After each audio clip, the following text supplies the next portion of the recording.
பைபிளில் நீதிமொழிகளில் பிரம்பும் கடிந்து கொள்ளுதலும் ஞானத்தை கொடுக்கும்.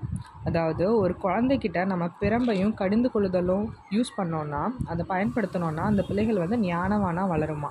அதே போல் தன் இஷ்டத்திற்கு விடப்பட்ட பிள்ளையோ தன் தாய்க்கு வெட்கத்தை உண்டு பண்ணுகிறான். நீ அந்த குழந்தை என்ன பண்ணுதோ பண்ணிக்கோ, உன் இஷ்டத்திற்கு விட்டுட்டேன் அப்படின்னு சொல்கிற பெற்றோருக்கு ஃப்யூச்சரில் அந்த பிள்ளை வெட்கத்தை ஏற்படுத்துகிற ஒரு பிள்ளையாக இருப்பானாம். அதே போல் நம்ம வீட்டில் இருக்க குழந்தைங்கிட்ட நம்ம கடிந்து கொள்ளுதலாகவும் இருக்கணும். அவங்க என்ன பண்ணாலும் பண்ணட்டும், குழந்தைங்க தானே அப்படின்னு விடக்கூடாது. அவங்கக்கிட்ட நம்ம கடிந்து கொள்ளுதலாகவும் இருக்கணும். எந்த இடத்துல கடிந்து கொள்ளணுமோ அந்த இடத்துல கடிந்து கொள்ளணும். எப்போ நம்ம பிரம்பை யூஸ் பண்ணணுமோ அப்போ நம்ம பிரம்பை யூஸ் பண்ணணும்.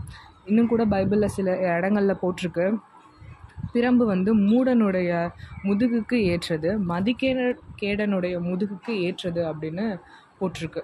மதிகேடன், மூடன் இவர்களுக்கு கண்டிப்பாக நம்ம பிரம்பை யூஸ் பண்ணணும், அவங்க முதுகில் அடிக்கணுன்ற மாதிரி பைபிளில் போட்டிருக்கு. அதே போல் நம்ம குழந்தைகள் ஞானவானாக இருக்கணும் அப்படின்னா